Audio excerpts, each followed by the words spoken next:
नमस्कार मित्रों, आप सभी का स्वागत है हमारे YouTube चैनल तरुण जी के क्लास में।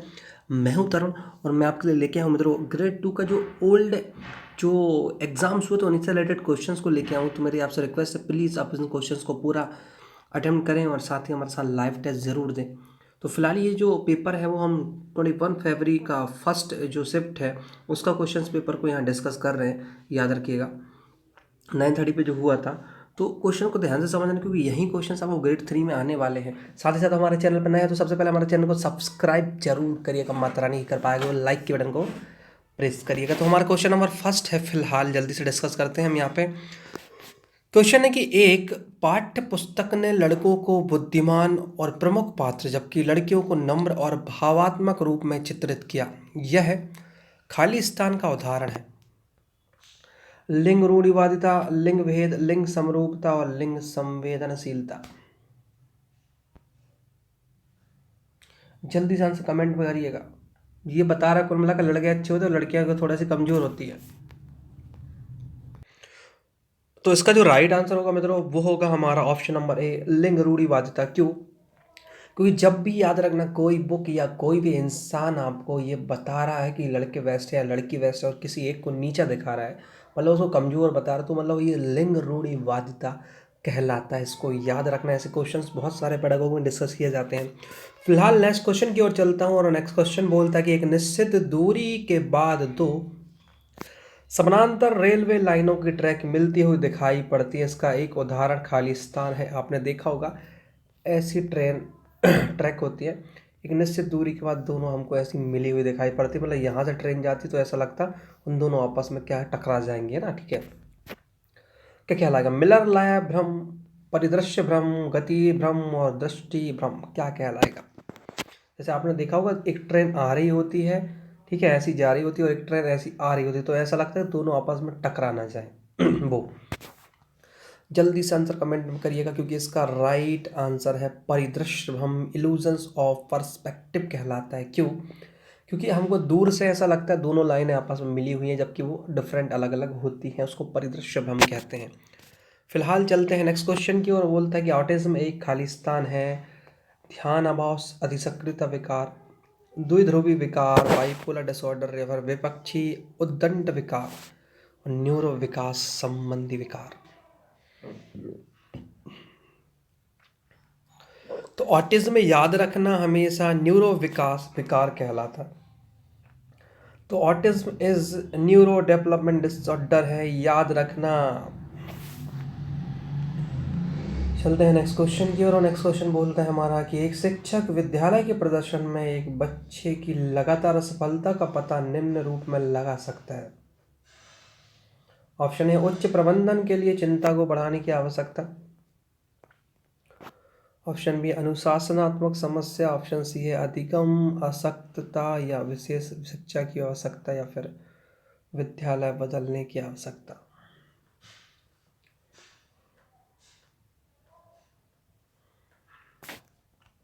इसका राइट आंसर होगा अधिगम आसक्तता या विशेष शिक्षा की आवश्यकता के द्वारा वो विद्यालय प्रदर्शन में बच्चे को लगातार असफलता का कारण समझ सकता है।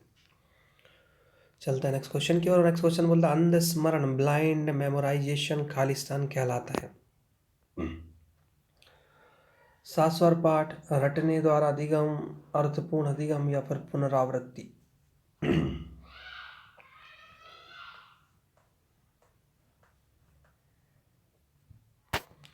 तो इसका जो राइट आंसर है वो रटने द्वारा अधिगम। तो अंध स्मरण, ब्लाइंड मेमोराइजेशन से याद रखना, रोट लर्निंग रटने द्वारा अधिगम कहलाता है। ठीक है, तुम तो बिल्कुल रट्टा मार रहे हो, समझ ही नहीं रहे चीज़ों को, मतलब वो ब्लाइंड मेमोराइजेशन कहलाएगा, अंध स्मरण। क्योंकि ऐसा जो चीज़ें आप याद करते हो लंबे समय तक आपको याद नहीं रहता है। नेक्स्ट क्वेश्चन है निम्नलिखित में से क्या पाठ्यक्रम योजना में सही क्रम है? यहाँ सही क्रम बताना है और मैं चाहता हूँ कि आपको डायरेक्टली आंसर बताऊँ, फिर भी आप एक बार इन ऑप्शंस को जरूर नोटिस करिएगा। ए बी सी डी है, खुद पढ़िएगा, फिर मैं बताता हूँ राइट आंसर आपको।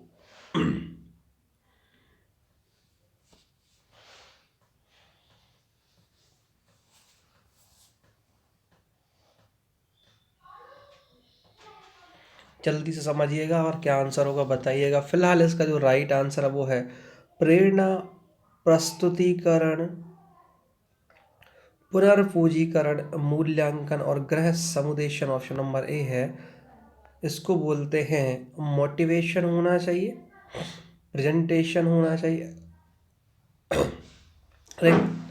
रेक्विटेशंस होना चाहिए, एवोल्यूशंस होना चाहिए, होम असेसमेंट होना चाहिए। ठीक है, नेक्स्ट क्वेश्चन की ओर चलते हैं। क्वेश्चन बोलता है कि व्यवहारवादियों द्वारा प्रयुक्त अध्ययन की पद्धति थी। क्वेश्चन नंबर 7 है, व्यवहारवादियों द्वारा प्रयुक्त अध्ययन की पद्धति थी। ऑप्शन है सर्वेक्षण, ऑप्शन बी आत्मनिरीक्षण, ऑप्शन सी केस स्टडी और ऑप्शन डी अवलोकन, मतलब ऑब्जर्वेशन। क्या कहलाएगा राइट आंसर? व्यवहारवादी की बात कर रहे हैं यहाँ पे।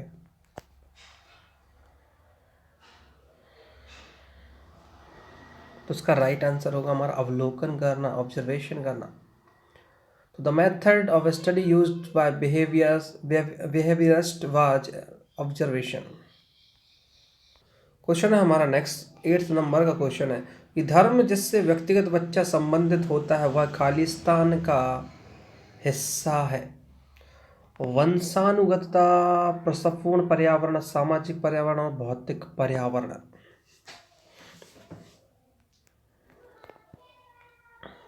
धर्म जिससे व्यक्तिगत बच्चा संबंधित होता है वह खालिस्तान कहलाता है। तो उसका राइट आंसर है सामाजिक पर्यावरण, सोशल एनवायरनमेंट कहलाता है। तो धर्म जिससे व्यक्तिगत बच्चा संबंधित होता है वह सामाजिक पर्यावरण कहलाता है। नेक्स्ट क्वेश्चन है कि व्यक्तित्व परीक्षण निम्न होना चाहिए। पहला है लिंग पक्षपाती, फिर अधिक से अधिक प्रश्न वाला, फिर विश्वसनीय, वैध और फिर नवाचारी। क्या होगा इसका राइट आंसर? ए, बी, सी या फिर डी?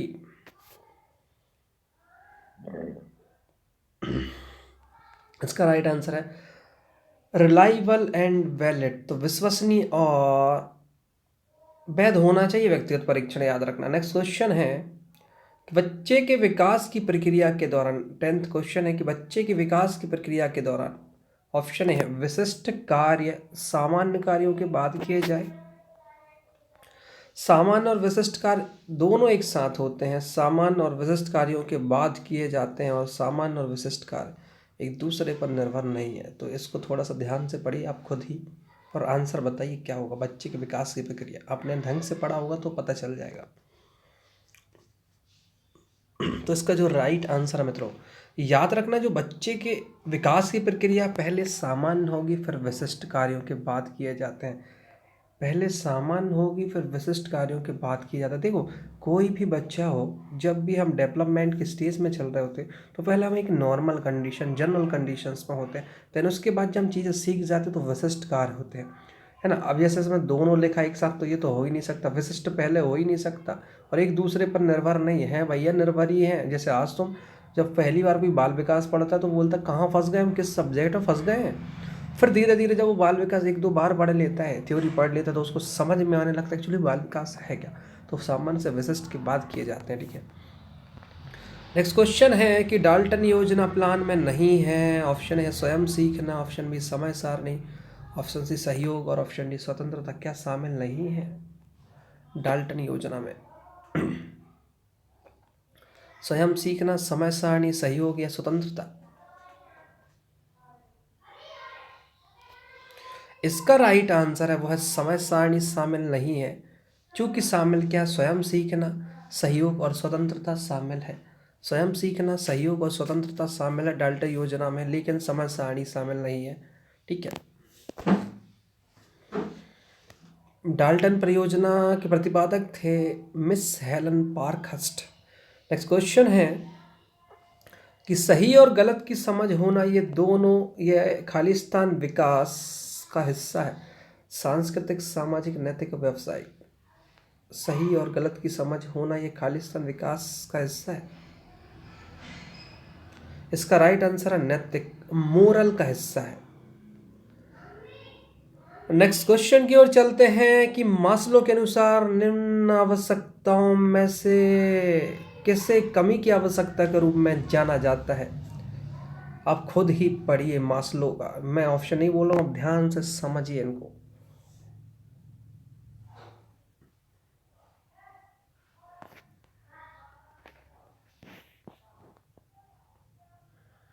हाँ जी, पढ़िए ऑप्शन। तो इसका जो राइट आंसर है, जो मास्लो के अनुसार निम्न आवश्यकताओं में से किसे कमी की आवश्यकता के रूप में जाना है, तो याद रखना शारीरिक सुरक्षा, अपनापन और मान्यता।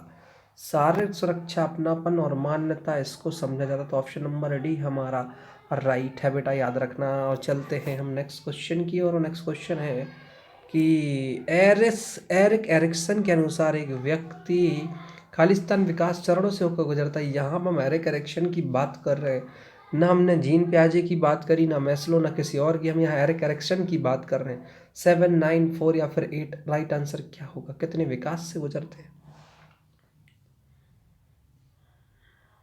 तो इसका राइट आंसर है 8। तो भाई साहब, एरिक एरिक्सन का यदि आप विकासात्मक चरण पढ़ोगे तो उसमें 8 अवस्थाएं मिलेगी, ध्यान से पढ़ना।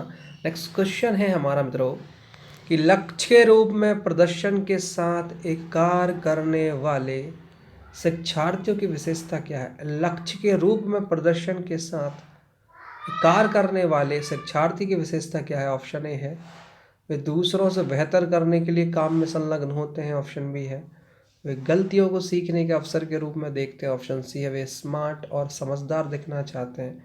ऑप्शन डी है वे दूसरों के साथ अपने प्रदर्शन की तुलना करते हैं और इसको जज करते हैं। तो इसका राइट आंसर होगा वे गलतियों को सीखने के अवसर के रूप में देखते हैं। तो याद रखना, लक्ष्य के रूप में प्रदर्शन एक साथ करने वाले विद्यार्थियों को ऑप्शन नंबर बी याद रखना, वे गलतियों को सीखने के अवसर के रूप में देखते हैं। और नेक्स्ट क्वेश्चन है मित्रों हमारा कि एक बच्चा ऊनो खेलने के लिए एक नया तरीका सीखने में असमर्थ है। एक बच्चा ऊनो खेलने के लिए एक नया तरीका सीखने में असमर्थ है क्योंकि वह पहले से ही अलग नियम सीख चुका है। इसका क्या कारण हो सकता है? ऑप्शन ए सहज पुनः प्राप्ति, ऑप्शन बी है पृष्ठोन्मुखी अवरोध, ऑप्शन सी है अग्रोन्मुखी अवरोध और ऑप्शन डी है विलंबित प्रभाव।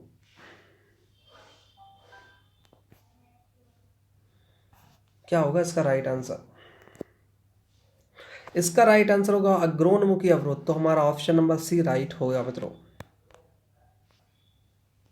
नेक्स्ट क्वेश्चन है कि एक बच्चा कहता है कि उसका दोस्त जो 5 फीट लंबा है वो अपने चाचा से बड़ा हो सकता है जो केवल 4 फीट लंबा है। किसी व्यक्ति की ऊंचाई की व्याख्या करने के इस दृष्टिकोण को खालिस्तान में बच्चे को समझदार ठहराया जा सकता है। मतलब एक बच्चा क्या बता रहा है, लंबाई के बारे में सीख क्या बता रहा है, वो कौन सी अवस्था में आएगा? औपचारिक, सेंसरीमीटर, पूर्व संक्रियात्मक और मूर्त संक्रियात्मक। जल्दी से बताओ, बड़ा सिंपल है ये क्वेश्चन, क्योंकि जीन पियाजे की ये 4 अवस्थाएं बताई हैं। हाँ जी, जो इसका राइट आंसर होगा वो होगा पूर्व संक्रियात्मक अवस्था। प्री ऑपरेशनल स्टेज में है बच्चा, क्योंकि वो बच्चा ऊंचाई के बारे में समझ गया है। और कल्पना शक्ति जब विकसित हो जाएगी तो वो औपचारिक में पहुंच जाएगा। जब चीज़ों को पकड़ने लग जाएगा या फिर वो समझने लग जाएगा अंदर, वो मूर्त में कहलाएगा। और सेंसरोमीटर अवस्था तो आपको पता ही है। नेक्स्ट क्वेश्चन है हमारा 18 कि निम्नलिखित में से क्या जन्म से पूर्व होने वाले विकास को नकारात्मक रूप से प्रभावित नहीं करता है? बड़ा सिंपल सा है। कैफीन, व्यायाम, शराब या विकिरण। कोई इसका गलत आंसर दे ही नहीं सकता, क्योंकि इसका राइट आंसर क्या है? व्यायाम, एक्सरसाइज। पर कैफीन जो कॉफ़ी में होता है, एल्कोहल और रेडिएशन, ये सब जन्म के पूर्व यदि एक माँ के ऊपर इफेक्ट करते हैं तो उसका सीधा प्रभाव बच्चे के ऊपर पड़ता है, याद रखिएगा। नेक्स्ट क्वेश्चन है कि निम्नलिखित में से कौन एक प्रकार का प्रालिंग्विस्टिक स्पीच नहीं है? प्रीलिंग्विस्टिक स्पीच नहीं है। किलकना, बड़बड़ाना, टेलीग्राफिक भाषण या फिर रोना। तो प्रीलिंग्विस्टिक स्पीच क्या है? इनमें से कुछ ही नहीं है, बताना है। तो इसका राइट आंसर है दोस्तों टेलीग्राफिक भाषण। तो ये प्रीलिंग्विस्टिक स्पीच नहीं होती, लेकिन किलकना, बड़बड़ाना और रोना ये कहलाते हैं। आपने बच्चों में पढ़ा होगा, बबलिंग, कूलिंग, क्राइंग, ये सब आते हैं।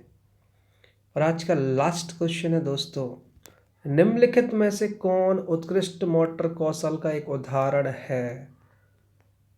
चढ़ना, कुल्लाछे मारना, दौड़ना या फिर लिखना उत्कृष्ट मोटर कौशल का एग्जाम्पल है? आंसर कमेंट करिएगा जल्दी से। तो इसका राइट आंसर है राइटिंग। ये राइटिंग को याद कर लो, ये उत्कृष्ट मोटर कौशल का एक एग्जाम्पल है। तो आई होप ये क्वेश्चंस 20 क्वेश्चंस को यहाँ पर हमने डिस्कस किया था ग्रेड 2 में आए हुए, और याद रखना इन्हीं क्वेश्चन से सीधा सीधा ग्रेड 3 का पेपर बनेगा मित्रों। तो रोज़ हमारी क्लास को रोज़ जाना, कितने बजे? 11 बजे हमारी लाइव क्लासेस होती जो अभी चल रही है, रोज़ अटेंड करें। 11 बजे तुरंत आएँ, अटेंड करें। और संडे में 2 बजे से होती है, और 11 बजे आप रोज़ याद करें कि 11 बजे हमारी क्लास है, और डेली 10, 15, 20 मिनट की तो होती है, तो डेली अटेंड करना मित्रों, क्योंकि यही क्वेश्चन सीधे सीधे पेपर में आएंगे। तो वीडियो अच्छा लगा तो वीडियो को लाइक शेयर जरूर करिएगा, साथ में बेल आइकन को प्रेस करिएगा, जिससे सीधा नोटिफिकेशन आपको 11 बजे मिल जाए हमारी लाइव क्लासेस का। और ऐप भी मेरे साथ जुड़ने के लिए नीचे डिस्क्रिप्शन बॉक्स में लिंक दिए, वहाँ पर जुड़ेगा, या फिर डायरेक्टली इंस्टा में जुड़ना चाहते तो ये जो दिख रहा है तरुण जी के क्लास लिखा हुआ, इसको सर्च करिए इंस्टा में और मेरे साथ डायरेक्टली जुड़ जाइए। इन सब के लिए आपके लिए धन्यवाद। तो मिलते हैं कल 11 बजे। जय हिंद, जय भारत।